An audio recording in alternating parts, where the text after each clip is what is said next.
Welcome back to another episode of To the Bottom Music Podcast. Tonight's guest is Dan Musa. Dan was the bass player from a legendary band here in Chicago called Brockmeyers. In his spare time, he plays in a band called Good Time Heroes. He owns a company called Sweet Spot Audio Engineering, and he also has this thing called Rent-A-Bass. Dan was also the bass player in a band called Backdrop. Here we go.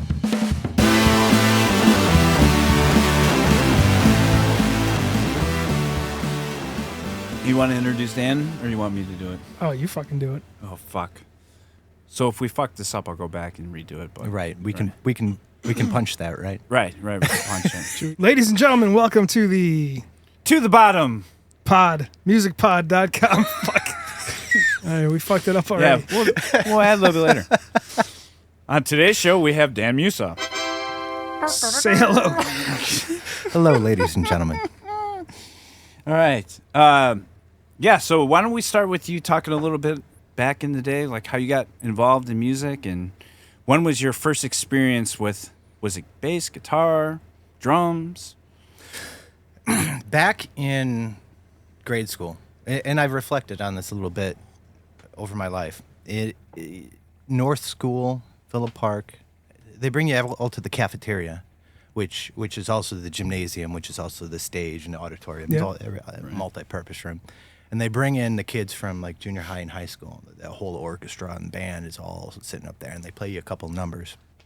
And they say, why don't you go up and talk to the musicians afterwards and you figure out if you want to play one of those instruments. And then you go home, and then you tell your parents, I want to do that. And so I listened to them all, and I was immediately drawn to the cello. Yeah, wow. I think it was in third grade. Wow. And I went up and I'm like, I want to do this. This is what I want to do.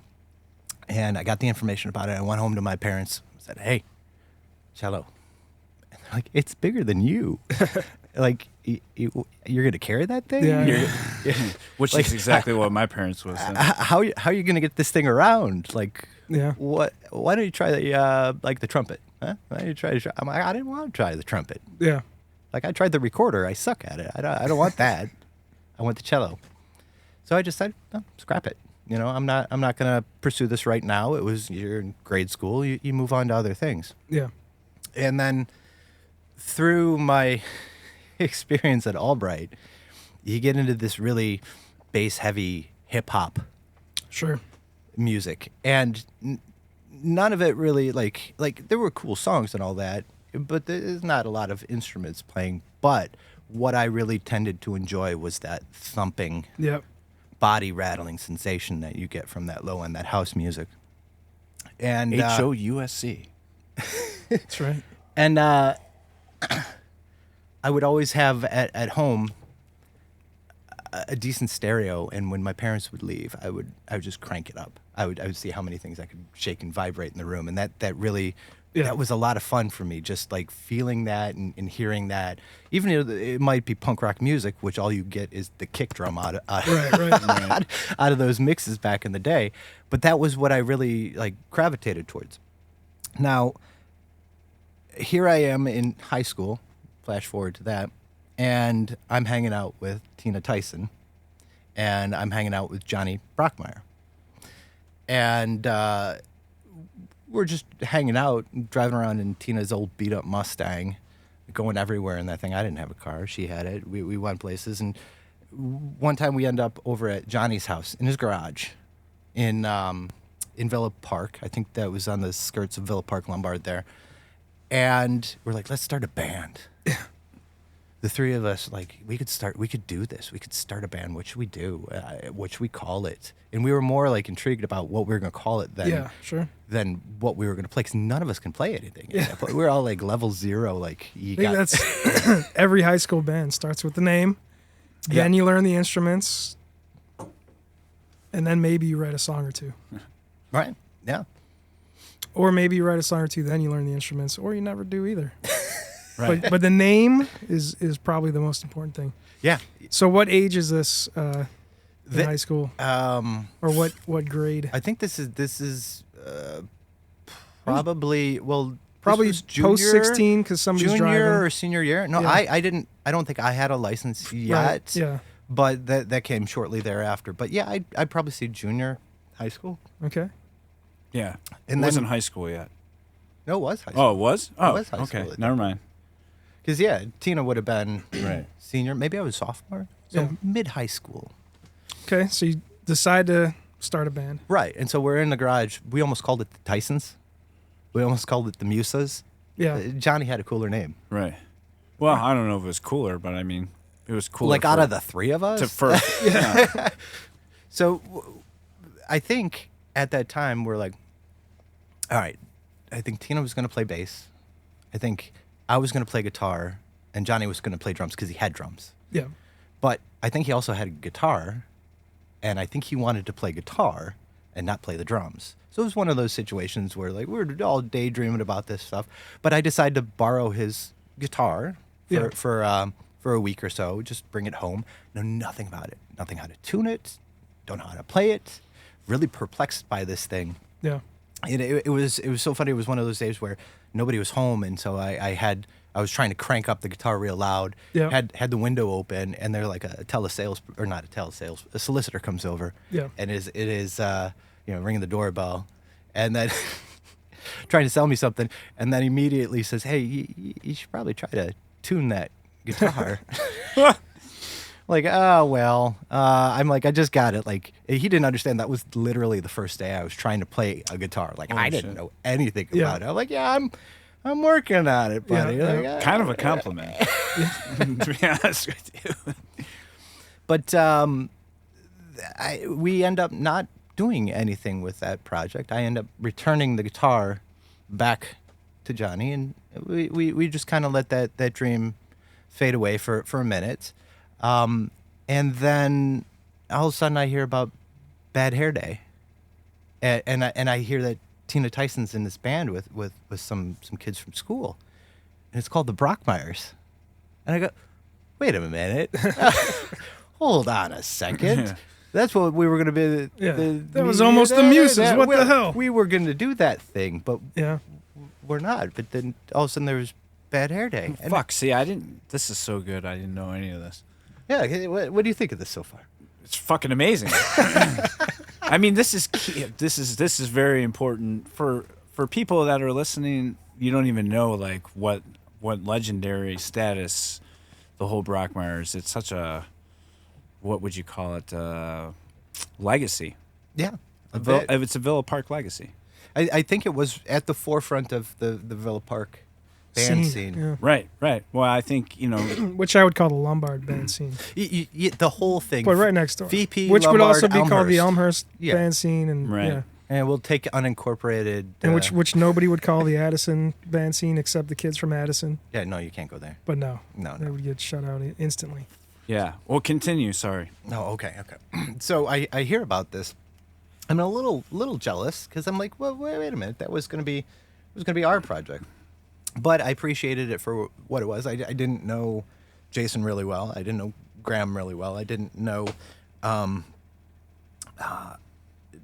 Tina beyond what we had drove around and gone to some shows. So I'm like, so what? So high school continues, and you get that little kind of subdivision between the jocks and the punks. And there was plenty of the punks Right. at Willowbrook, and I fit in with them. It was the outcast that didn't really fit in with the other folks. But I just tagged along to the punk rock shows. I went there. I experienced them. Screeching Weasel came into town. Pennywise came into town. The Queers came into town. You spent a lot of time at Fireside Bowl, and you had a good time. Right? Yeah. We didn't really even know what we were watching, like how fucking legendary that shit was. Oh, right. You're in this little rat hole of a dive bar that just has like blown out PA speakers and people just cranked to 11, and you come out of there, your ears ringing. You're like, I think I had a good time. Oh yeah. You especially had a good time if you shit in the bathroom there. Oh, yeah. So at this point, is Cassidy in the band? No. Okay. And is he in Those Naked Guys yet? He's in Those Naked Guys. Okay, so that band is going at the same time that the Brockmeyers are beginning. Correct. Yeah. Okay. So Those Naked Guys are something at Willowbrook, and the Brockmeyers had spawned out of Willowbrook, and I had started to become friends with Jason, who was also that kind of outcast character at our school, and we were on the fringe and stayed away from the jocks, kind of a thing, and we became friends, and kind of became friends with Graham Jordan, and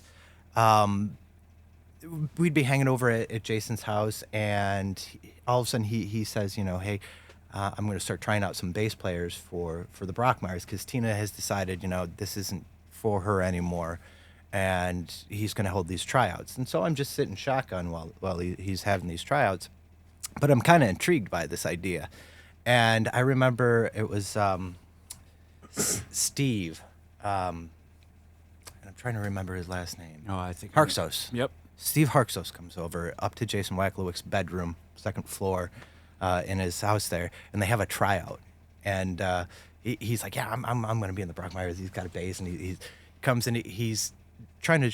Jason's trying to show him how to play Bad Hair Day, dun, dun, dun, dun, dun, dun, dun, dun, not rocket science, but none of us really knew how to play anything. So if you could play that, you were the shit, right? Yeah.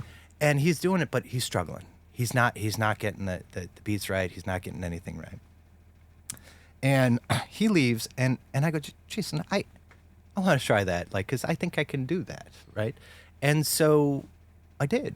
I picked it up, and for whatever reason, that came naturally to me. To be able just to play that riff, or to be able to play dot, dot, no dot, Back in the day, you didn't know the notes. Yeah. You just pointed at the fretboard and say, hit that one, second string, third fret. Yeah.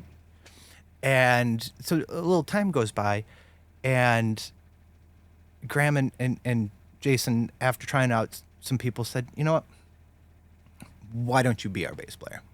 They say, we've tried out a bunch of people, and turns out we're not compatible with them socially, right? For whatever reason, they're not our friends, they're on the fringe, or whatever reason, you're just not clicking. And they're like, but we've been hanging out with you for a while, and you're our friend. Go buy a bass. And I literally did just that. I got into Graham Jordan's beat up station wagon, and we drove to the Arlington Heights Guitar Center after I had gone and withdrawn $500 from my savings account, which was basically all of it. Yeah. Your parents start you on. Yep. And they're like, you're going to save that for college. Yeah. And I'm like, I'm going to take this. And I had told my mom, I'm like, I'm going to do this. And I had publicly told both my parents, I'm going to do this. My father was, nope, you will not do that. You will not touch that money. You will not buy an instrument.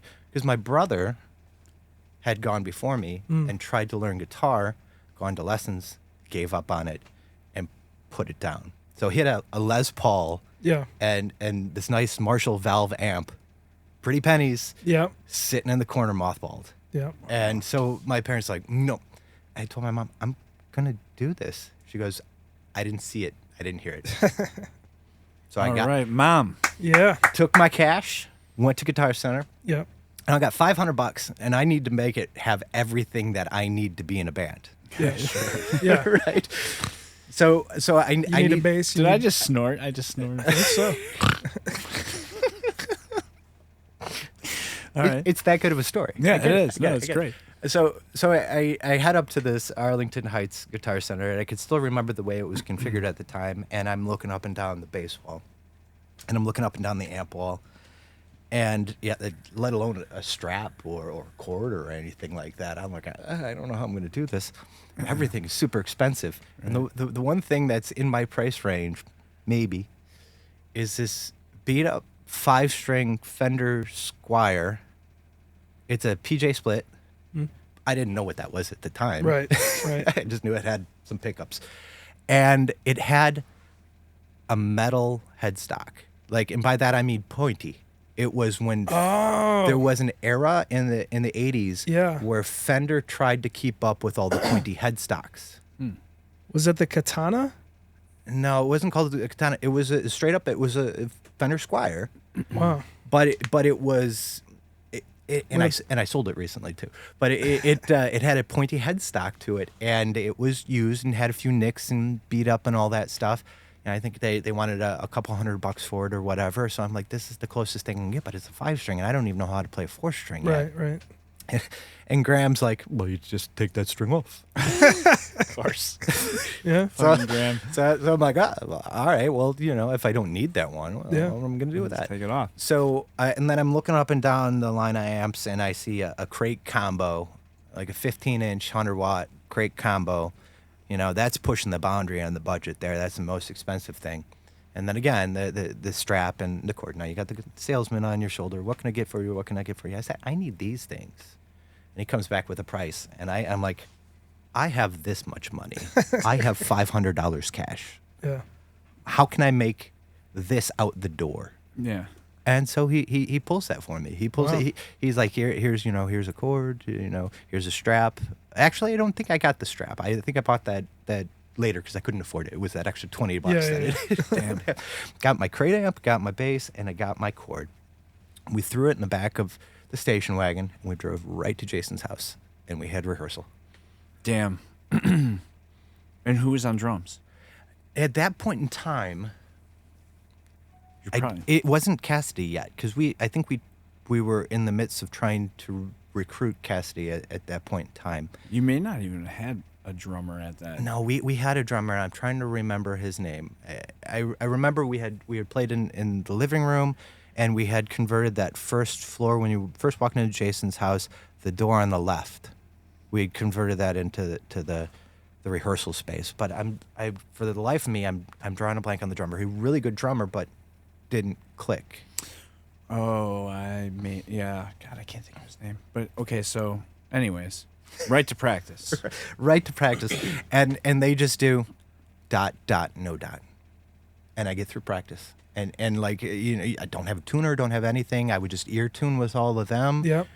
But it came naturally to me. And then I went home and I reflected on this. I'm like, okay, well, this makes sense. I had tried the guitar, but I royally sucked at holding any kind of chord formation, and I didn't know how to do anything with it. And I like this low-end sensation that I got from all this house music and all that.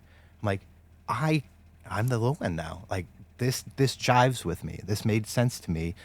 It immediately clicked with me. There was no problems like how to hold the pick. There was no problems like skipping over strings. There was no problem, doing any of the fingering. At that point in time, you just put all your energy into one fret at a time anyway. Yeah. Which kind of makes sense going back to the cello, because it's that low end kind of like, I knew in 3rd grade that I wanted to play the bass, but it manifested in a cello. I didn't want the upright. Right. But the cello is the close cousin. Right. And so I reflected back on that years later. I'm like, I knew in grade school that's what I wanted. Yeah. But it was unattainable at that time until I decided that, I'm going to pursue on this now. My dad had a fit. Yeah. My dad came home from work that day. You're taking that back right now. You're taking that back right now.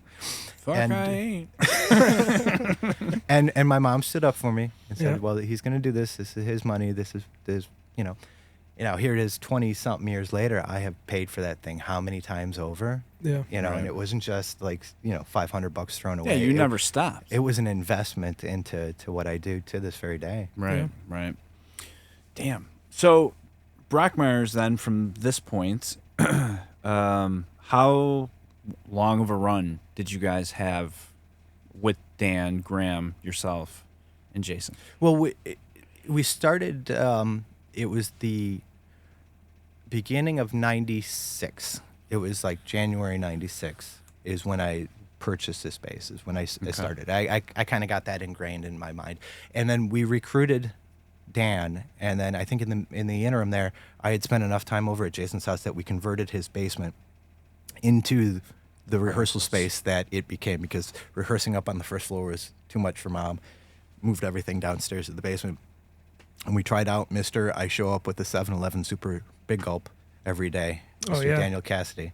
We convinced him enough to, like, hey, I don't know if those Naked Guys were taking a break or if it had run its course or what, but we got him interested in what we were doing, and he came in, and it was just like the perfect fit, right? Right. Because he had the harmonies, and he had that punk rock beat that wouldn't quit, but it was intricate on top of that. Yeah. He wasn't just your straightforward punk rock drummer. He was maybe one of the most impressive local drummers back then, because his hi-hat foot was always going. Yeah. Even if it was just on the floor. Like, no matter what he was doing, I would always notice, like, his left foot is tapping the beat, like, no matter what. And that's, like, hard to do, you know, unless you really kind of know your shit. I don't know. He was also kind of like a Dave Grohl, very musical with the drums, melodic, you know. He was just doing the straight up shit, but he was awesome at the rolls. Yeah. Oh, you know? Yeah. And he was just putting them in the right place at the right time, singing behind the drums. Nobody was really doing that, you know. And I don't know, the whole. I think you guys were the best rendition of the Brockmeyers compared to, you know, where it went from there. But wow, that's crazy. I didn't know all that. It was very short-lived on top of that. So with that spring of 96 where we bring in Cassidy and we get, I think it was our first show at the North Lake Basement Club, if you remember that club out in North Lake. That one, no. It was just a small public place that you could hold a punk rock show, basically. And we were doing that. I think Orange Crotch was playing with us. I'd really have to go back. I remember Ben Pirani and Ravi, what's his name, being there. And, Ravi Shaw. Yeah, Ravi Shaw, and the likes of them being there. They didn't like me so much. But right before that show, so we're rehearsing for that show. We're getting ready for that show. We're getting enough material for like a nice little punk rock set, 20, 30 minutes, right? That's what you do back then. And I was in Willowbrook's weightlifting class. And if you remember going down into the basement behind the track, there was that weightlifting class there. It's just one of the things you ended up doing on the rotation of the stuff at Willowbrook. And I was doing chest flies, you know, big old, like, lay down on the bench, you know, I have a couple of dumbbells. And I threw the dumbbells onto the floor after the last rep because it was heavy. But somebody had left weights on the floor. And I immediately felt super sharp pain in my left hand, and I went like, like shook my hand. And I watched as a spray of blood shot across the ceiling and the wall and all of the equipment in front of me. And when I looked down, the tip of this finger was not attached. It was kind of like hanging on there. And I'm like, I shoved it back on. And I ran over to the coach, and they're like, go! Run up to the nurse. She's like, just run it under some cold water. It'll be okay. And I'm standing there, and I'm looking at the fleshy bits you shouldn't be able to see. Yeah. And I'm like, and my mom picks me up right away from school, takes me to the emergency room, and the first thing they do is like, lay your hand out flat so we can x-ray it. I'm, no. So I do that, straighten it all out. They get some x-rays. They have me sit there. And the end result was that I had broken the tip of the bone of these two fingers, and I had ripped this finger off. You can kind of see the scar across my finger there. So only the nail was left, and the rest had ripped off from the bottom. How the fuck do I not know this after being in a band with you for as many years? I don't know. Maybe I told you. Jesus. So what they do is they remove the fingernail, they sew the finger back together, and then they shove the nail back in the bed. Holy shit. And they're like, well, you got like kind of three options here. One, your finger's going to come back and it's going to be just fine. You'll have a nail. Everything will be great. Or you might lose the nail. Or you might, lose part of that finger, and we'll address that then. So lo and behold, I ended up keeping the finger. And it looks pretty good. It does have some nerve pain in there. I can see that. I can see but that. But occasionally when I hit it just the right spot, right up this thing. Mm-hmm. Anyway, take you back to the Brockmeyers days then. So I got 2 finger casts, and they can't really do anything about it. Like, it's basically they put a plastic tube over your finger so you don't bump the tip. Yeah. There's no way to set that. Yeah. Couple that with all the stitches. It was wrapped, and then they put like this little plastic thing, kind of like the little pizza thing you have in the middle. Yeah. But like with a little dome top, it's slid over both fingers, and you tape it on. Mm. And so I went to rehearsal, and I learned how to play bass with these 2 fingers. Fucking amazing. I did. For the listeners, he's making the heavy metal. Yeah, double the heavy horns. metal double horn sound. Yeah. And so, because I straight up couldn't. So your index and your pinky finger. My pointer and my pinky. So, instead of learning correctly, I learned with these two fingers. Those are probably the most important fingers on bass anyway. Could be, yeah. Well, I would even say I think I use those fingers more than my other fingers for rock and roll stuff. Yeah, definitely. Yeah, a lot of octave work and all Yeah. that stuff. You get there, but in the beginning, when you're first learning to play, your pinky doesn't want to play. right. Your pinky's always the one that's not, But doesn't want to cooperate. But it so. should. It should. And you should, you should learn that and work on that and train it. You kind of got forced into that, Yeah. There were no options. So when we got to the first gig, my first official gig at North Lake Basement Club, I was playing with finger casts. Yeah. And I was just playing like this. Which was punk rock as fuck. Punk rock as fuck. That's amazing. So, what about the yellow tape? Well, so we do that gig, and we decide that we're going to record. Dan Tompkins. Yeah, Dan Tompkins had a studio in the basement, right? Yeah, studio in the basement. His buddy had a medical incident where he had his testicle removed. It turned out not to be a problem, it was the left nut. and his buddy went back and sued for malpractice and said, "You removed my nut." In hindsight, there was nothing wrong with it. Yeah. So Dan Tompkins and this guy took some of the settlement money and just bought like a whole bunch of gear. Yeah. They bought a whole PA. They bought like microphones and stuff like that, and I don't know if they bought like the 4-track that we were playing on or whatever. But we would go over to Dan Tompkins' basement, and we're going to record this yellow tape. We're going to figure this out. We're going to record this, and it's just a 4-track, so it's just record, bounce, record, bounce, record, bounce. So you got the whole band on there, just record, bounce over and over and over again. Yeah.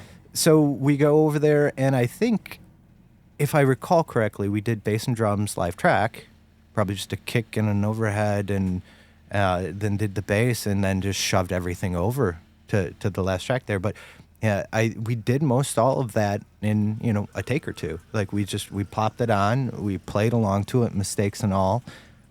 Spent plenty of time there with the overdubs. I think the vocals were the biggest challenge of the yellow tape, from what I recall. The bass and drums went down smooth, the guitars went down pretty easy, but it was just getting those extra notes, those harmonies dialed in, because again, you're in high school and you're trying to figure all this stuff out. So the yellow tape was then produced down in Dan Tompkins' basement. We did that there, and then they sent it in. I think Dan Tompkins wanted to take some of that money there and start a record label with it. And for the life of me, I can't remember what the name of it was that he put on the back of that yellow tape. But we said, okay, we've got this tape here, and we're going to send it in for production. And they send it in for production, and they come back and say, okay, well, how do you want us to do this? Do you want us to split the songs? Half on this side, half on that side? Do you just want it like all play this way, all play that way? Like, how do you want it? And for whatever reason, whoever was talking to the person producing this just said, just put the whole tape on each side. And they took it literally and ran the tape with all of the silence at the end. So if you ever listen to the yellow tape, there's a whole buttload of silence at the end, because they literally just put it in and produced that track, and then they flipped it over and produced the track. So you got the same thing on both sides with a huge amount of space at each end. But we're in high school. We don't know the ins and outs on how to replicate your music. We did this in the basement. The guy that did it was probably like 23. Yeah. Put the whole tape on. Okay. No, like, Dan was probably, he was, he was 19 probably, right? Me? Tompkins? No. So I went to college, and I believe when I went to college, I was 17. I turned 18 when I got to college. So Tompkins had to be right around 17. Okay, so that was recorded after high school. That was right senior year of high school for me. Okay. So I graduated in 96. So that was spring of 96. We did that. And it became legendary. It did, but again, it was kind of short lived. So we made the tape. We played a couple of cool VFW shows. We start to get into that scene, playing VFW shows, and I still have in my basement one of the early VFW shows on VHS, and I got to get it onto a computer somehow. Yeah, upload it to YouTube. Well, right, but I gotta convert it from VHS to digital format. I got stuff. I can do it. He's got Yeah, stuff. you'll have to go over to his. Yeah, bring it over. All right, we'll do it. We'll get that on because it needs to be on. Dude, I got a nice Panasonic Super VHS player. Nice. See, Those are hard to get now. mine broke. Yeah. Mine broke. I borrowed Well, my I have parents. like a stack of them. Yeah. But yeah, we'll do it. Well, we got to get that done for sure. Yeah. Yeah. Yep. Okay, so the Brockmeyers. That's the story in a nutshell. Well, yeah, kind of. There's some details there about the album artwork, the whole insert where we just went to a local bus yard off of St. Charles in by the Villa Park Addison area there, Addison Road and Villa Park. There's a bar. Yeah, I remember the that. Champs. Champs, yeah. Right next to it is a bus yard. Yeah. And we just went to the bus yard and I took pictures in front of all the buses and like we're jumping off buses and doing all this cool stuff. And then Jason and I like sat in his house and we photoshopped the crap out of it until it became that yellow insert. Damn.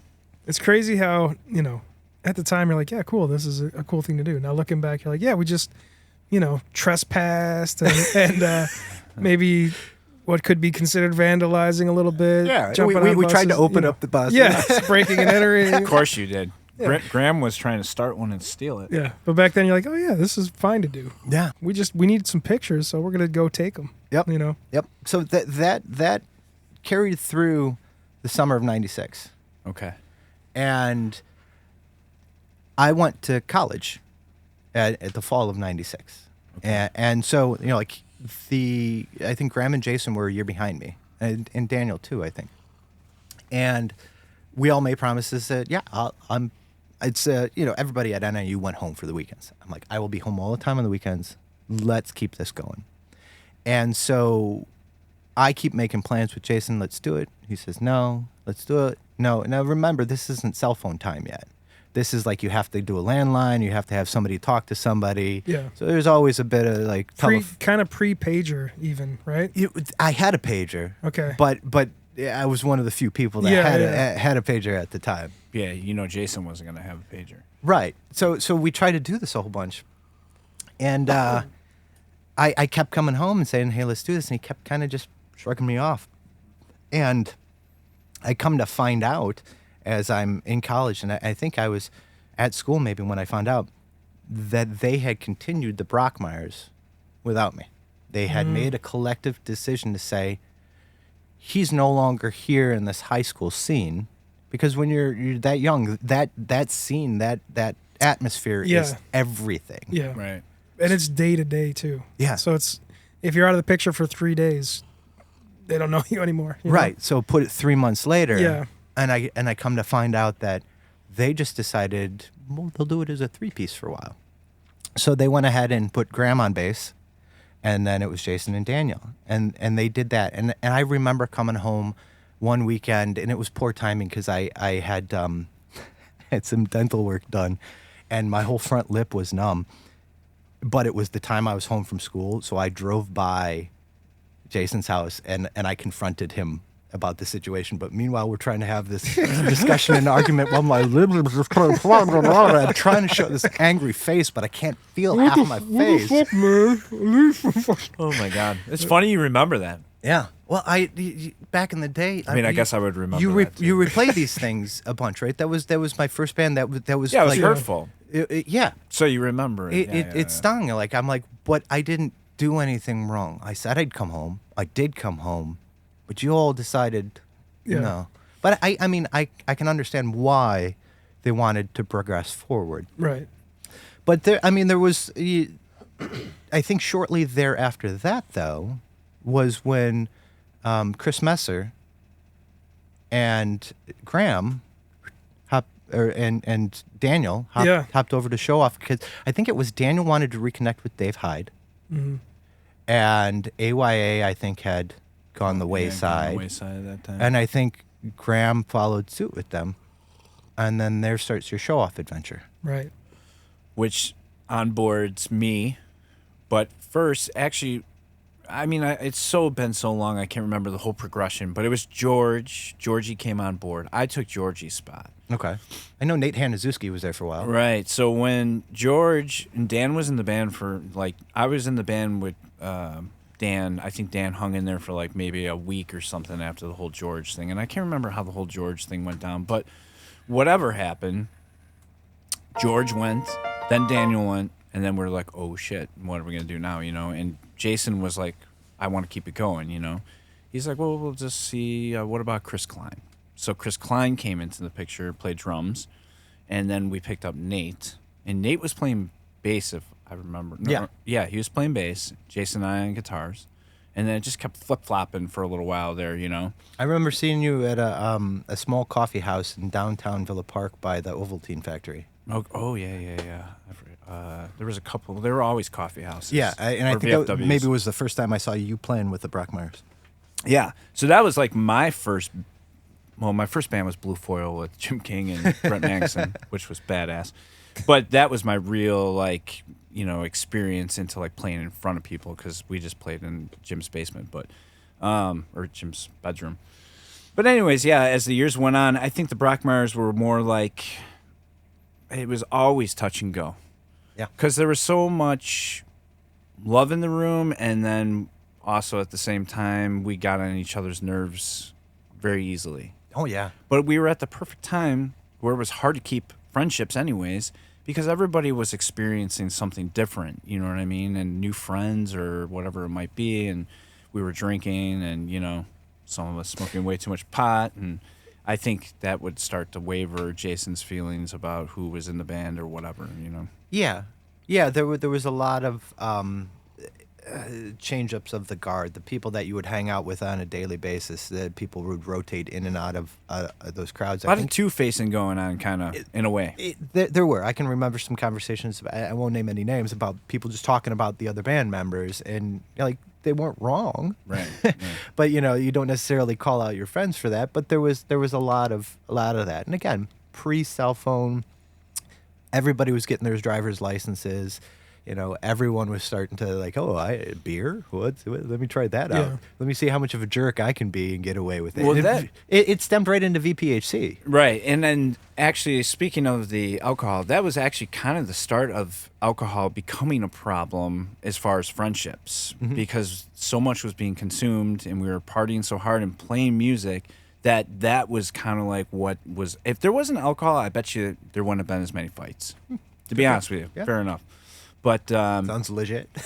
And then the hangar with you know, Herboth opening the hangar, that was kind of like when everyone else started coming into the picture, and we started, you know, making friends outside with LBC and like all that kind of stuff. So pretty interesting how it started with the Brockmeyers. Tom started the tease, you know, there was a show off, and everything just kind of just like spun. But it all started with the Brockmeyers. If you guys hadn't started the Brockmeyers, I don't know if a lot of us would have started our own bands. I mean, right? Kind of, in a way. You don't know when you're at the ground level, like what everybody else was thinking at the time. I've heard some folks say that along the way, that, you know, it was some of the origin of the scene. I'm not going to take credit for the origin of the scene, but I think a lot of the bands forming, like, there's a reason they opened a Guitar Center in Villa Park. Right. Right. And there's a reason they did it when they did it. They saw, like, our class of, you know, 95, and a Sam Ash right down the street in Lombard. Exactly, right. Like a mile away. That came I think after that Guitar Center. I remember lining up at that Guitar Center for grand opening day. You know, this was a cool thing. There was legitimately, they looked at the market and went, there's a lot of people buying and making music right here. Yeah, and you got Perry's Music on St. Charles Road. And it's still there. Yeah, still there, half the size. Yeah, but still cool. And you got Music City in Lombard on. Is that still? That's long gone. It's right on by the train tracks. Westmore Myers Road. Maybe is it right off of the train tracks? That's long gone. Okay. But Prairie Path. Right at the Prairie Path, there was like a White Hen or a 7-Eleven across the street. Okay. I don't know. That was another one. Park Avenue Music in Lombard downtown. Okay, There that's the one I'm thinking of. That's where I bought. Yeah, that's where I yeah. bought my first case. Because remember, I didn't get all the bells and whistles. Right, I had to right. save up another Yeah. $100 to go buy it, and the only thing that would fit my bass was like a generic coffin case. Yeah. Yeah. Yeah, Park Avenue Music was the one where you walk in there and everything's brand new. Everything's kind of expensive. Like there's like full Marshall stacks, Yep. PV 5150s, whatever. Perry's was like, oh, they've got, just a speaker basket on the wall with no cone in it from 1972. Right. That's- Replacement basket. yeah. Just all kinds of, junk, but awesome junk. Yeah. But yeah, that small area had so many music stores. Lombard Music on Main Street in Lombard. I think that's where my brother started to take his music lessons. Same here. That one 2 was, I lessons think, there. by the Prairie Path. I remember having Yeah. to go there with the family to drop my brother off at music lessons. Yeah. Was there a particular band in Addison that was kind of like the start for you? For me, no. There was no bands in Addison. But it's weird. I went to the Addison High School, Yeah. but I lived in Lombard, technically. So Lombard Commons, or the Lombard Common, whatever it is, was it for me. They had the, teen band night or whatever, and that's where... They had that trailer that they would put that That band was shell, right? That was like kind of the, they would pull that out for kind of like a special thing, but like in the building there was like a little tiny gymnasium almost. Okay. Just like a, I don't know, general purpose room. Wait, fuck, you never been to any show at the Commons? I'm sure I must have. I was just I was thinking about the field that Yeah, the they tees did- and backdrop would play in when they would bust out that band shell and there wouldn't be enough Right. power in all of our Right. amps when we all hit the chord. Yeah.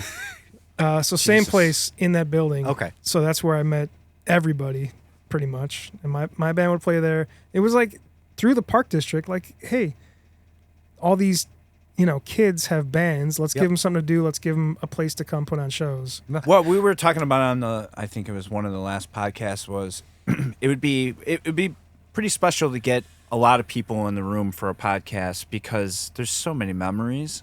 You can't just place all of them, it's so hard to remember what happened when and you know what I mean? So it'd be good to have some clarification with a couple guys so we're not Yeah. Yeah, no, saying it wrong, I'd love to hear some other people's takes on this. Like, if you get wouldn't it be great to get Jason's take on how this all came together or something like that? I mean, absolutely. Because it's all the puzzle pieces would fit together. Well, for me, music had to start somewhere, and you guys were it. You know what I mean? But then fast forward, then we ended up being in a band together, and Jason and I, so it was just and then we met Mike, and Mike ended up meeting Tom, and the rest is history. But it's for me, if it wasn't for the Brockmeyers, that was really my first taste of local music and something that was punk rock, And then Tom making the tape all by himself, and Darren comes downstairs, he hands me his tape. He's like, "It's my friend Tom." He recorded all the instruments. I put it on. I'm like, "Oh shit, man! What's going on here?" I think I went to a Brockmeyer show in a house maybe in Elmhurst somewhere.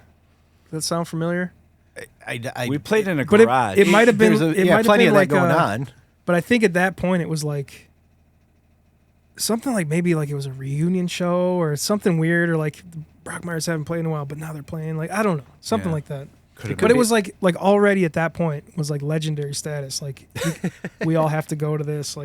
Right. Yeah. Something like that. It was. It was what you did when you weren't in sports, when you weren't in extracurriculars. You hung out with your friends. You had $5. You can get into a gig. You Right. could see 5 bands and hang out with your friends all night. Yeah. And you go out and end up at Denny's. Yeah.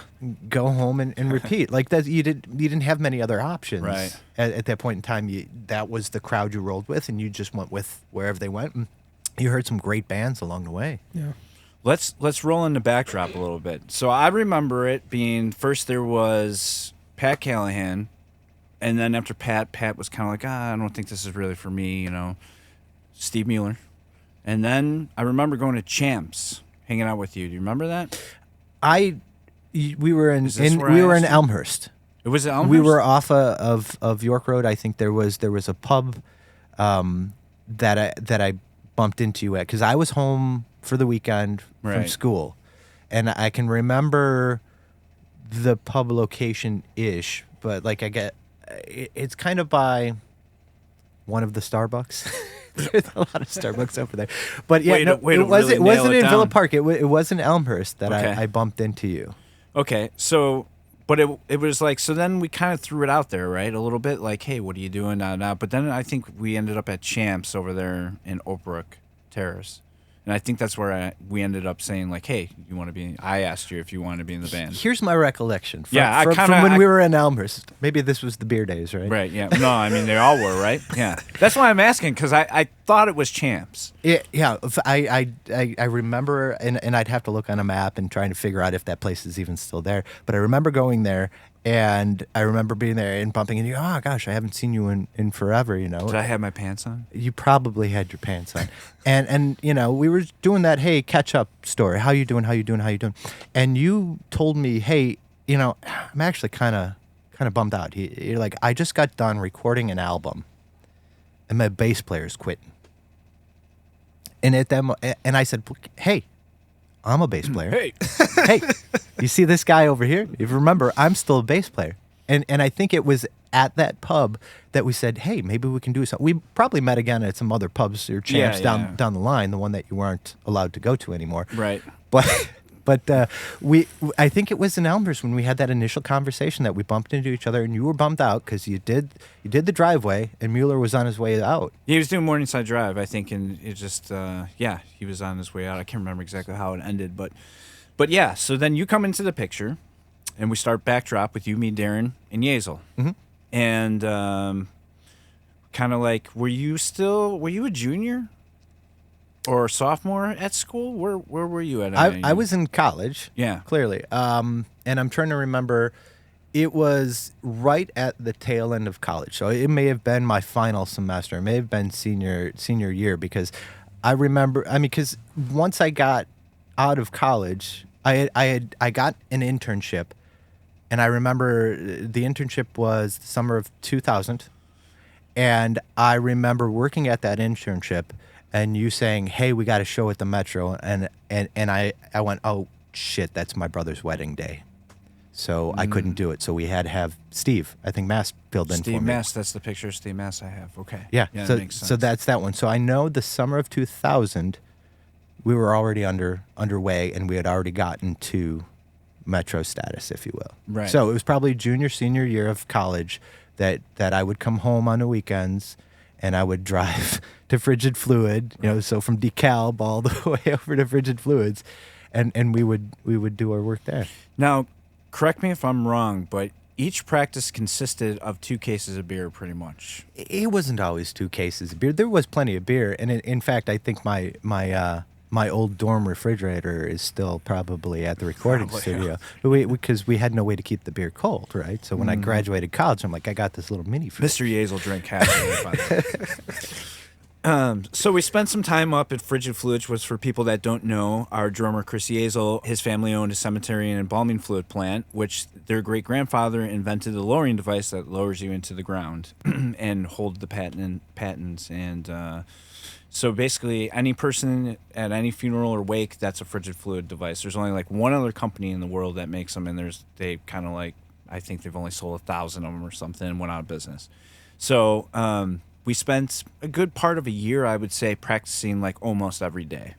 Yeah, we would practice quite frequently. I couldn't make it there every day because of the whole Right. college commitment, but I remember I made plenty of trips there, and you know, it was always that hike up the stairs with the heavy equipment. Anytime Your you fucking needed to- fridge, base cabinet. I started off with a 4x10, but it was a heavy 4x10. It was an old Ampeg. It looked like the Batmobile. It was like 100-pound amp just in a 4x10. Yeah. Yeah, it was pretty nuts back in the day with all the big ass amps and shit. What were we thinking? But the point I'm trying to get at with Backdrop, so we had obviously hell of a pretty awesome little stint there. A lot of hurtful times, but a lot of great times, I would say, at that. We made a lot of friends, met a lot of new bands, played with a lot of people. We actually traveled quite a bit in that band. Yeah, we hopped in that van and we went to a few places, and we're all lucky to be alive. Right. Yeah, absolutely.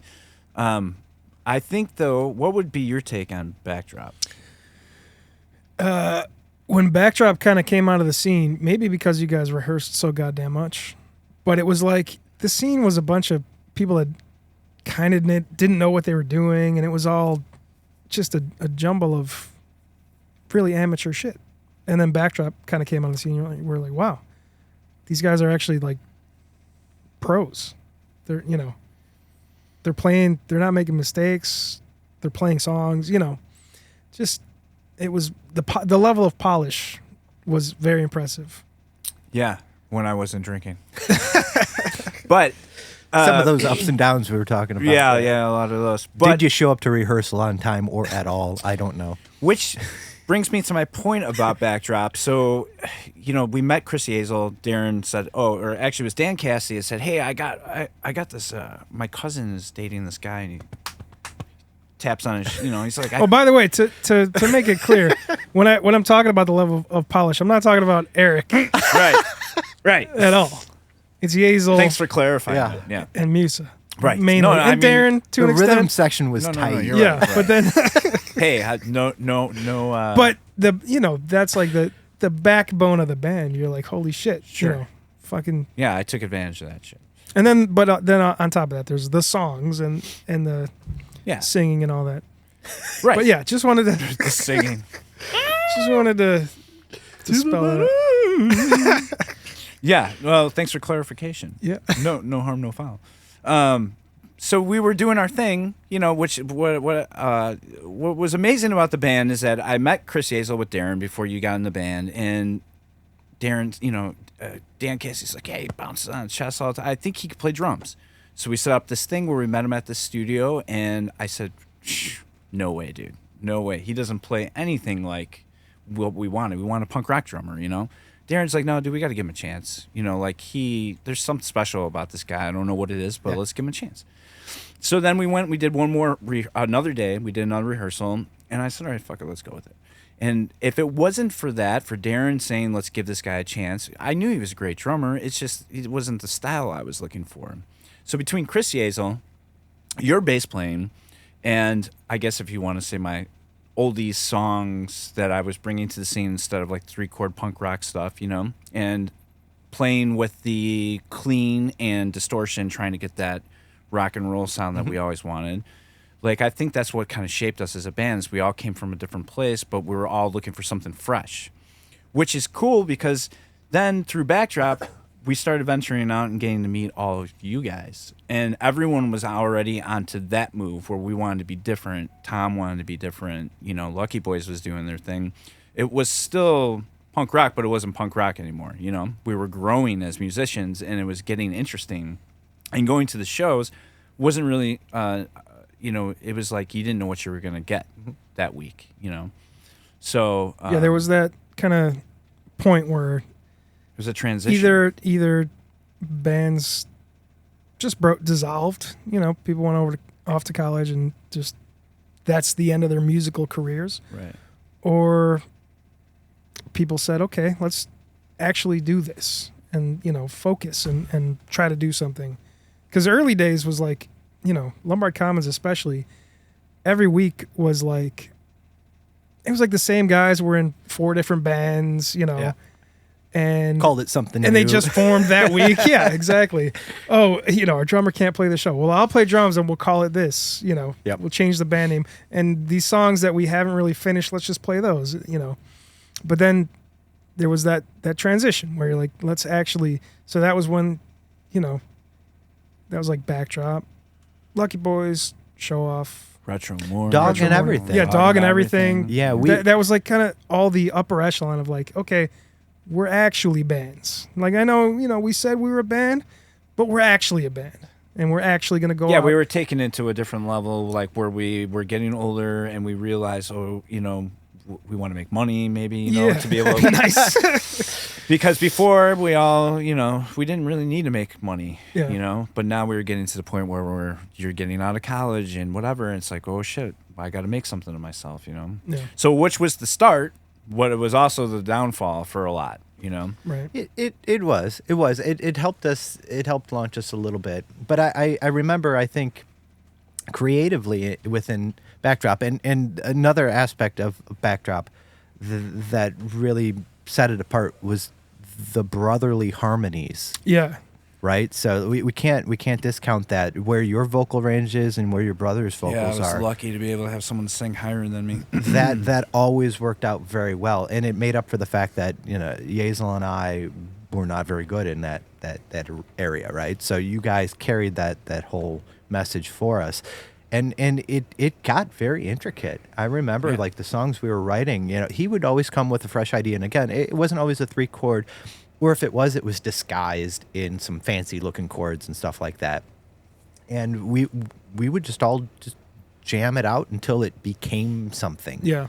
Yeah, most of those songs were started with some kind of a jam, which I always still think to this day is kind of like a great way to write a song. Absolutely. That was one of the things that kind of set Backdrop apart, is the personality and musicality of everybody really shone through more than kind of a lot of other bands. Like Yazel, like you said, he's his own kind of drummer. He's an animal. Yeah. But doesn't fit really anywhere. I don't know. But then when he brings that to Backdrop, that's kind of what makes Backdrop. And you, as a bass player, bringing your own kind of thing to Eric's kind of oldies weird stuff or whatever, is it ends up lifting everything up, you know? I remember telling them when I was trying out for it, I'm like, I have to jive with your drummer. Yeah. If I don't click with whoever you got behind that kit, it's not going to work for me. I mean, no offense to you, but whoever I play with, there has to be some kind of connection. And I think Yazel and I had that. We could play off each other. Right. Even though he was playing some wacky beats, we figured out how to click on it. And I think that was probably part of the challenges that I heard people over the years, whenever like the Dog and Everything would do a medley. Yeah. Right. And they would take a T song and they would take a this song and a that song and they'd put them all into a medley. Yeah. And we'd say, well, why don't you ever put Backdrop in there? They're like, it's too complicated. What you guys doing doesn't fit into that 3-chord medley. It wouldn't fit. So we don't. It's kind of like with DeMar when he first joined the band and he's like fucking all over the place playing fills and whatever and he's being DeMar, Yeah. It was kind of like the same thing with like Musa and Yazel. It was like this incredible amount of talent, but Darren and I didn't match their talents. So we barely knew how to play some chords, So it was like we didn't know how to like put that into music, It was very hard for us to like try to like match your guys, whatever. If anything, you made us better musicians trying to push the limits, But it's interesting how it all ended up finally coming together, and I thought we did a great job. And if we were, I always say, I'm like, I wonder what it would sound like now, because at the end it was getting so. When we took it down to the trio, and I think we lost your brother because he didn't like the complexity. He lost 3 chords. He's got his style. I mean, you know what his style is to this day, but what Backdrop was doing wasn't his style, and he made that clear to us in conversations over the year that it's not. He wasn't comfortable playing that stuff. It wasn't his wheelhouse. It wasn't his forte. Right. He didn't have as much fun. And I'm sure the tensions between you two throughout the years, it was always an up and down when you got brothers in the band. Yeah. Well, we never got along in the first place being in a band together. So I mean, it was hard from the beginning, So. But then we went and we tracked some songs as a trio. Just the 3 of us. And, his brother came back and did some harmonies for the recordings and all that good stuff. And where we left off is a trio. I really wish, that could have been explored more. Well, it still can. We had some I listened to some of those tracks and I'm like, wow, we were on the verge of something really cool. That stuff never really saw the light of day. I know you finally got it onto Amazon and Spotify and all that good stuff. Yeah. But, it was never promoted. We played a few shows. Well, we never had a good recording either, to be honest with you. I mean, we did. We had the Atlas stuff was great, but I mean, I think there was a lot of. We did that at Rex Tracks. Well, right, but the other stuff too, like the Driveway was incredible. I'm not discounting that at all. It's just that we had a lot of auto-tune things going on and stuff like that, where it was you couldn't really. It sounded like what songs sound like now with auto-tune, But let's talk about. So you have Rent a Bass. Yeah. Tell us a little bit about that. So, I've been in a number of bands, original original cover, throughout the years, and each band that you're in, I'm not consistently in pop bands. I'm not consistently in rock bands. I've played a little of each: classic rock, female-fronted pop. I'm in a jam, reggae, and band right now, and I've done wedding music. I've done tons of stuff, but along the way, I think it was probably post Backdrop, I ended up in a cover band, and it was called Remedy, and I lived in Winfield, and I would drive to, I think it was Orland Park, and I would get in a 16-passenger van with half the seats stripped out, and we would drive to one of the surrounding states, and the guy who was the guitar player for the band was actually the producer for Jenny Jones, and that had wrapped up. So that's his claim to fame there. And then he ran a lawn mowing business out of his garage. Nice. And then he was working, a cover band on the weekends. So between the lawn mowing business and whatever he was getting from Jenny Jones's payout and his lawn mowing business, he was making it work. But he would book us as Chicago's greatest, whatever cover band. Yeah. But in order to do that, he couldn't play in Chicago. He had to play everywhere but, because that's how he made the legacy work, right? Yeah. Like, 'cause like, you guys suck. But if we say we're from Chicago and we're great, well, we were from Chicago, and you tell us if we're great. But we would go to every surrounding state. Yeah. And it would be like a 4-hour car ride minimum to wherever we were going. Yeah. And then we were doing that, and we were making decent money per guy doing that. I'm $200-$400 a guy per show. Yeah. And so, like, when you're fresh out of college, I got a day job and I'm doing this on the weekends. I'm like, well, I got nothing else to do. Yeah. Rock and roll. I get free beer and I get money, and so I do this stuff. But then, you go through a bunch of different personnel, and the cover bands have a very rapid turnover. And I think I got to the point where I was just frustrated with it. I'm driving to Orland Park. The guys keep changing up. I'm getting into tiffs with some people. Some people aren't learning their songs or their parts. They show up to rehearsal, and we're like, okay, let's play the song. You clearly know they just know the key. Yeah, They're familiar with the song, Yeah. but they've never played the song. So I think at a certain point, I just said, you know what, I'm done with this. And the guy booking it says, okay, well, can you give me a little bit of runoff time to find a new bass player? And I'm not a jerk, so I'm like, okay, I've drawn the line in the sand. I'm done with this. You start your auditioning process. I'm not going to screw over anyone's income, and we'll do it from there.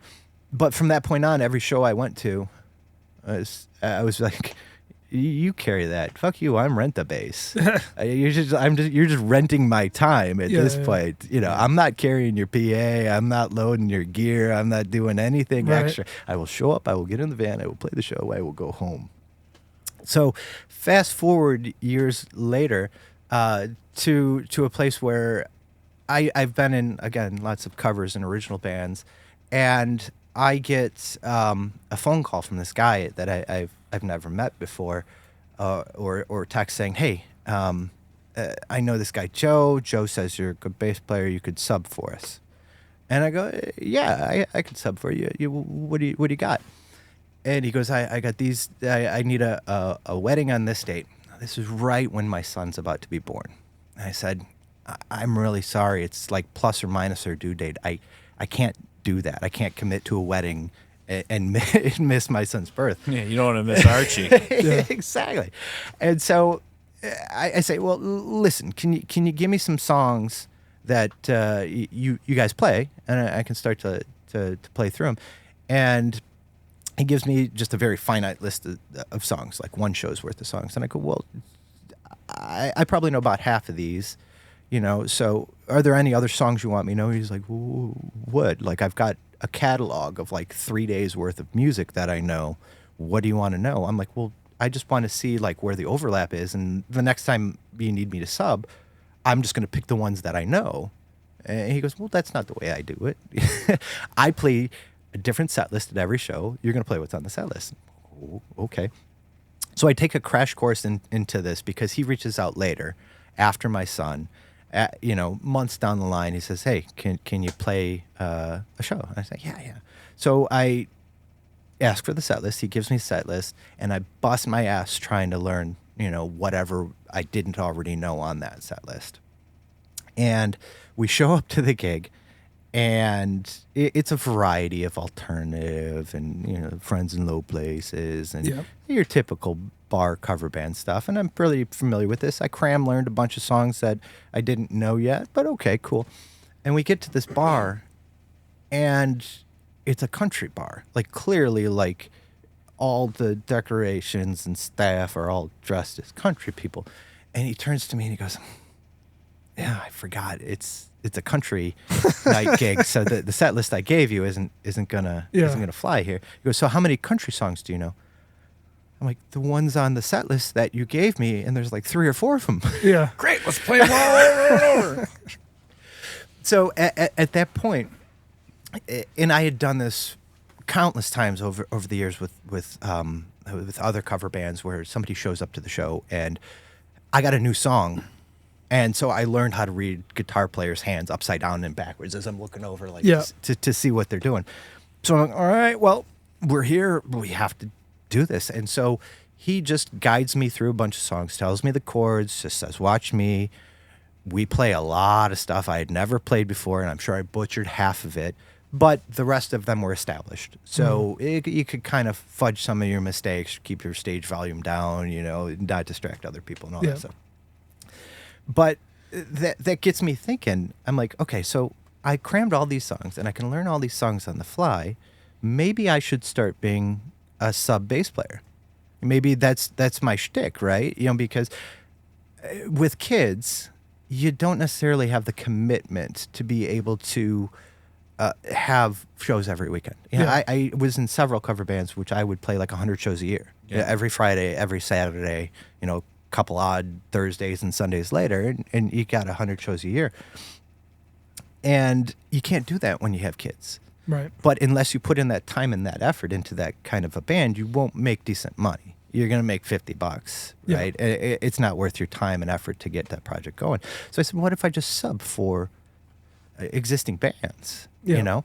And I had a flashback to when I was in that band and said, screw this, I'm Rent-A-Bass. Yeah. But that's it. I had an epiphany one day. I'm like, I am Rent-A-Bass. Like, it's not just that one thing that I did that one time. You can rent me. And I'll be your whore for 3 hours. I'll be your for 3 hours. Whatever you need me to play, I am willing to do it. And from there, I kind of opened up the doors. I said, listen, I was into your standard, like I said, cover band nonsense that they would do. I said, you know what, I'll do anything. I ended up learning 5 hours worth of classic rock. Yeah. I ended up learning a couple hours of Dio. I played in a Dio tribute band for a couple of gigs. Oh my gosh, those bass lines are out of control, right? I ended up doing female-fronted, you know, pop. Like we would play decent shows because they were already like up and running. They just didn't have a bass player for that event. Yeah. Right. So I play, whether it be, you know, I played Navy Pier was one of my favorite ones that I got to play. And I've played in the Sears Tower, it's Willis Tower now, like 3 times for weddings. Like, you get to do some really cool stuff. Sure. But you get to pick and choose which events you do. So somebody calls you, said, hey, can you play Friday? I'm sorry, can't play Friday. Yeah. That's it. Plus, put me on your rotation. Call me again later. Yeah. And you demand a price? Well, it depends on the people. I tend to be flexible, right? Because I've been raising my standards, if you will, because I've realized that if you don't raise your standards, nobody will, right? So you will be stuck in that $100 per guy gig in perpetuity unless you do something about it, right? So I've tried to set the bar at this point to be like 200 plus for a gig, right? And I try to tell them, and I've done this before too, no rehearsal unless you really need it. Just give me your set list. I will learn all of those tunes at like a 90-95% accuracy, and as long as you play them close to the album version, doesn't have to be exact, just do it close or give me a nod. Yeah. If you're going to do some kind of hit, I gotcha. Yeah. Right? And so I headed down that path, and I met some amazing musicians. Now, I haven't played with a ton of bands at this point, but I made a lot of connections, and I'd like to continue to exploit that. And the pandemic kind of like smushed all of that. Right. So I had just started that trajectory. I just started to get more of these really cool gigs, and then shut everything down. So I've been telling the missus, like, I'm going to start to dust that off again, right? As additional weekend warrior income. Like, if I can earn $200, $300 just for popping out for Friday night, Yeah. why not? So at this point in time, we've made the agreement that I have to start going out to local gigs, networking with these musicians. I know them online. Yeah. I smile and wave and like their posts or whatever. But until they see you at one of their gigs, you're not going to get the time of day. Right. Well, that just kind of like meeting people, for anything. Yeah. Just saying, hey, just so you know, here's my card, whatever, blah, blah, Yeah, I'm going to get some business cards paid. There's going to be Yeah. a day that somebody's going to not be able to make the gig, That's exactly it. And you'll be there. Mhm. And Yeah. I mean, if I was the dude, I would, we had a cover band and the bass player said I couldn't go. I would put $50 out of my own pocket. If everyone put in $50, like I would demand, like, at least for all of the song knowledge and everything you have at this point, Yeah. at least $300 to hire you on for a 3-hour gig, $100 an hour. Yeah, I mean, again, it's all flexible. I try not to be a dick, especially if they're making like $800 for the gig and there's 5 of them. And I'm sure it all, from your perspective, basically they're paying for your time to learn the songs, your time to go play and your time, the value of your time isn't always equal. Right. So for a certain band, for a certain gig, it might be 3 times the price of a different one. Right. And that's just due to the nature of life. Yeah. Yep. Every day is different. And for you to learn stuff and go out and play, it's never going to be the same. Yeah. Unless, okay, if it's one band and you're subbing for them and it's kind of the same gig you did last time, you're probably giving them the same price. Yeah. But it's very dependent on the gig, I'm sure. Yeah, for sure. What, speaking of cover bands, would you say it's, if somebody was wanting to start a cover band now, and let's say they have a good song bank, 3 hours worth of music and stuff like that, is it getting harder to book a cover band these days? I think the competition has raised the bar. So I'd like to think that I've gotten myself out of the dive bar era. I mean, there was the time where that's all there was. You had the sports bar and the dive bar, and those were your venues, Yeah. right, for cover bands. There's and learning what I did through the Rent-A-Base stuff and starting to see things through a different lens, there's a lot of different flavors of cover bands now. You can either surrender to some of the local talent agencies and say, you do all of my booking, and then you create some kind of a theme or an act, or you're all dressed a certain way, or you have some kind of bit to it, and then all of a sudden you're a festival warrior. But that takes a lot of extra time and overhead and promotion and all that good stuff. But if you have the time and are willing to make yourself look a little goofy from time to time for the sake of entertainment, you kind of surrender to, like I said, a local talent agency, assuming you're with talented musicians. I got a great idea. Yeah. The 3 of us get hot dog costumes. Yep. And we sing like the Oscar Mayer.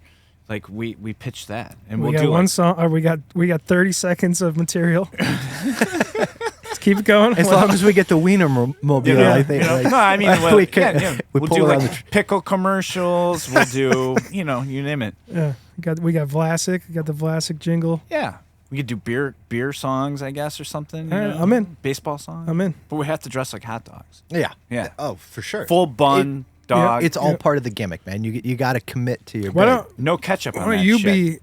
you be a hot dog? You be mustard. I'll be like a jar of relish or something. Yeah. A tomato, something like that. It's like the what is it? The McSabbath. Oh yeah, Max Sabbath. Yeah. Or chicken. What if we were chicken costumes? Like Something. we just didn't sing on stage because we were chicken. Whatever it is, I'm in. Already, instantly. All right, where can we find Rent-A-Base at? You can find Rent-A-Base right now currently on Instagram and Facebook. It is just rent-a-base, Rent-A-Base on those 2 forums. And it comes up in your Google searches and all that good stuff. And I've got some emails set up and I'm making some business cards and whatnot. But if you're an established cover band and you're looking for a sub, I'm more than happy to fill the bill. Yeah. Or maybe not even a cover band. Potentially, yeah. If there's if there is the right original artist that comes along and they need some sub work, but that gets touchy and go. That's that's more like, are you into what they're dishing out, and because with original music, I think there's a little more commitment to learning the way they want. Your price is going to go way up for that. Exactly. Right. Okay, wait. Speaking of that, before we end this podcast, I need you to tell the story, if you remember, about the day that you were outside smoking. You had your wireless and you were playing bass outside, and then you came back in and you and Yazel got in the scuffle. Oh, do you remember this? We went out of town and we went out with was it PXL? We had a hotel party afterwards. You woke up in the bathtub screaming, "Wiggle it just a little." That's how I woke up. And you slept in the bathtub. Okay. And somebody threw a mattress out the window. Like there was a bit. We had to get out of there. Was this the same one where Darren almost got his ass kicked for peeing in the sink? No, that was a different one. That was a frat house party. Right. Okay. Right. Yeah. Yeah. He the poor guy. He's like, he had to pee. He just went, found the laundry. We do our laundry in that sink. It was like a fucking big deal. Like, I mean, I had to rescue him from, another situation. Let's get the fuck out of there. Yeah. So no, but this particular thing, I had just gotten my wireless, and like anybody who just gets a wireless, you're like, guess what I can do? Which made us super fucking nervous. Yeah. Well, I think it started watching some other bands like performing in. There was an auditorium we played in once, and I remember people jumping off stage, running up and down the aisles of the auditorium. I'm like, that. I want that. Yeah. Right. So I went out and I bought the $600 Shure, like the good one, and I think that was your only option in the day. Yeah, I don't think you had. You didn't have anything below that. It was you either ponied up or you didn't. And I got this wireless, and we were playing, but I didn't know anything about like latency. I didn't even dawn on me how these things work. I just know that I would hear it and I would play it. So I was playing up in, it was like a kind of a basement venue. I remember that, and we were way back in a hall in a corner, and I decided to explore the venue while I was playing my wireless. Mid-song. And so I'm walking around, I'm talking to people, and I'm just being cheeky, right? And I go out, and I'm standing next to somebody who's smoking. I'm like, hey, how you doing? And we didn't think it was, like, cool. So, like, we're all kind of like, I just look over, and I'm like, where the fuck is Dan? But the thing was, with that latency, what I was hearing outside at the front door was not the same... Yeah, timing. It takes time for sound to travel. Yeah, speed of sound. Because you didn't have in-ear monitors, did you? No. So you're listening to acoustic drums flying through the air. A couple like hundred yards away. You go to a fireworks show, and you see a big flash, and then... And it probably wasn't a packed show, so you know what I mean. Like it wasn't, but it was.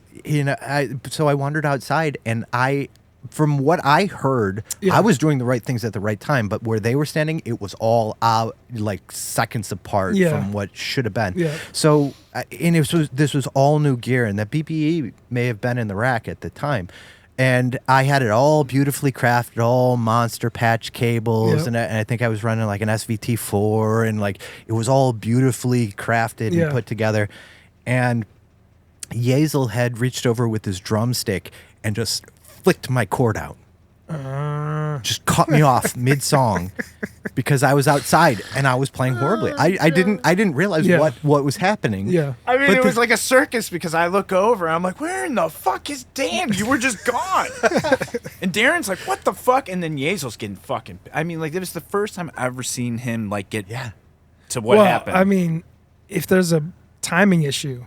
Sure. And you're not even there for him to be like, yo, dude, what the fuck? Right. Then, I could see as a drummer, like, getting as mad as you can get. Oh, yeah, it gets good. It gets better, yeah. Oh, yeah, I mean, so he flicks it out, and we just kind of lose it with each other. One, I felt like, what the hell? Like, what are you doing? Why are you cutting me off in the middle of a song? Who are you to do that? Yeah. And then the second part of it was I've got all this, beautifully put together, nice, shiny equipment, and you're slapping at it with a drumstick in the middle of a song. What are you doing? You're ruining my ego and my equipment at this point in time. So I think we probably just imbibed a little too much that evening, and then went on with our hotel party and tried to forget all about that day. Well, they kicked each other's ass on stage is what I remember. And like I can only remember being like, I remember you coming back and him pushing you and whatever. But I can only imagine what people in the crowd were thinking. Like, what in the fuck is this a band? Or Oh, half of our shows were probably like that. oh yeah, because of me. Happy Friday, everybody! It's Tuesday. Right, It's right, Tuesday, right. Eric. God bless America.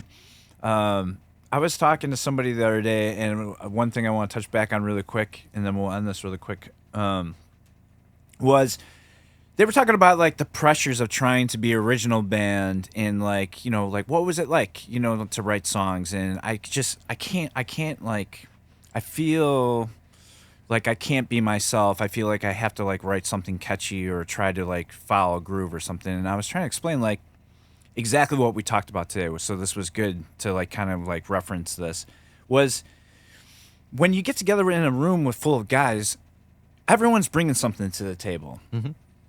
From there, it's your duty to let the song do the work at this point. Well, from what I've learned, you know, like back in the day, we thought we controlled it, but really, it was let the music do the work. You know, let all the talent from each person, whatever they're bringing to the table, let that collectively be that thing. Because like, otherwise, what is another same song on the radio? What is like another punk rock song? What is, you know what I mean? Mm-hmm. And I think there's a lot of people right now that are like, oh, how am I ever going to sound different? Or what am I ever going to, you know, how am I going to separate myself from whatever that's out there right now on the radio and still like have people like it? Well, I think there's a lot of people doing their own thing now. A lot of barriers have been broken down, and with, you know, the advances, and, you know, everyone's got Logic in their basement now. Right. You know, you get a hit, you know, idea, you put it up on a SoundCloud, you get some traffic on it, you're like, okay, this is going to work for me. Even instruments. I was thinking earlier, you know, you spent $500 on your first bass and amp and cable and all. Like now, if you had $500, even with inflation being where it's at, if you had $500 and you needed a bass, and you could get like off of Amazon or whatever, Yeah. like a better bass than you could probably get back then. That would, you know, it's all CNC now, so it's all like perfect frets. Exactly. You know, it would play nice, and an amp, and it wouldn't weigh 500 pounds because it'd be a digital amp. You know, whatever. And then everyone's got laptops, and like, it's crazy. And all you need is just a decent MIDI controller right about now, and you can you plug that into Logic and call it a day. Or not. Learn how to use the piano roll. You don't even need the MIDI controller, you know? This is true, yeah. You don't even need a mouse. You got a trackpad on your laptop. Don't confuse the kids. Well, Oh, the kids already know.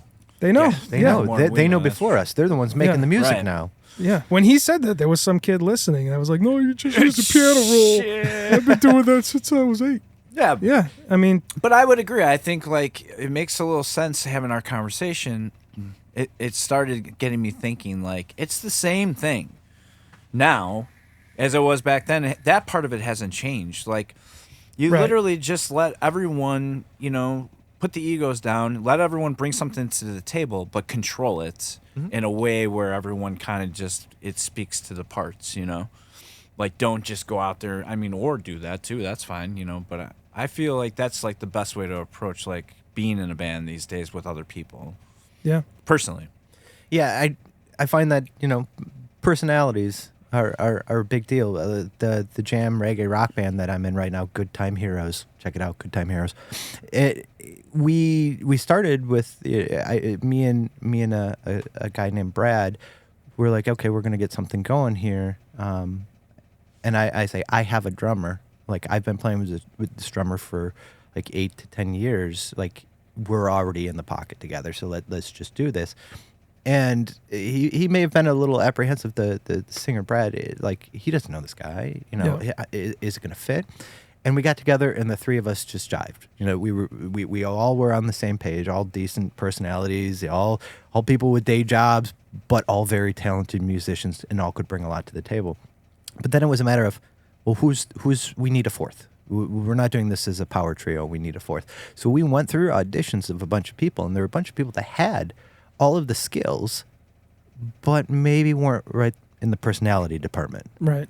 Right. So Personality is huge. I find that if you find a bunch of like-minded individuals that you want to hang out with and you can just relax around, they're all very talented musicians. That's the best way to approach it. Let them all master their own craft. I don't want to tell them, what kind of beats to play or what kind of licks to put in their solo. They're in charge of that. But as long as we can all be cohesive and work together and be on a stage together and communicate non-verbally. Yeah. Right. And I'm sure you guys got to appreciate that. If I look over at you, you know what that means. Right. Non-verbally is a perfect way to explain being involved in a band. Mhm. You can't. The only way to communicate is to look at each other. Yeah. You got to know what that look means. Yeah. And it doesn't mean like I want you to take your pants down right now. Right. It doesn't mean walk Well, outside with your wireless. Sometimes Right. it does. You got to know that look, This is true. I know Yeah. Tamar gives you that look. That's the only look I get. Right. Turn your pants Turn your bass down. Take my what off? My pants? Yeah. You right. got it, buddy. Well, I want to thank you. And thank you Yeah. No, for thank taking you. me to the bottom. We got to work on that. No, it's .com. yeah. To the bottom. To music. thebottommusicpod.com. Good Don't- Times Hero. don't- GoodTimeHero.com. Good Time Heroes. It's actually we're on Facebook and Insta. Nobody gets a website nowadays. That's what I was telling Eric. But I mean, people do. Those people I told you have gimmicks and acts. They still Yeah. do that. But it's social media, YouTube. yeah. Those are powerful things. So yeah, Good You Time guys Heroes. on TikTok? We don't have a TikTok yet. We Oh. don't have the TikTok, but we do have the YouTube. There might we not have be the one Insta, anymore, we have the according to this Facebook. guy over here. That's Ye- what they, yeah, they're shutting it down at the state Launching level. any balloons with your name on it or anything? Not today. Not Okay, today. all They're extraterrestrial. All right, Dan. Thank you. And thank you. Wow, what a super special show for me. It's been a long time since I've seen Dan. It was really great to catch up with him and give him a big hug. If you want to connect with Dan, you can go to Dan the Bassman on Instagram, Dan Musa on Facebook, and then his other things are Good Time Heroes, Sweet Spot Audio Engineering, and Run to Bass. I'm pretty sure you can get to all those things here on Facebook if you just go there and click on, look up Dan Musa and then click on those things, and he's got a link to all those. And as always, follow along at tothebottommusicpod.com, and you can see what Mike and I are up to and see who's going to be our next guest. Thank you very much for listening.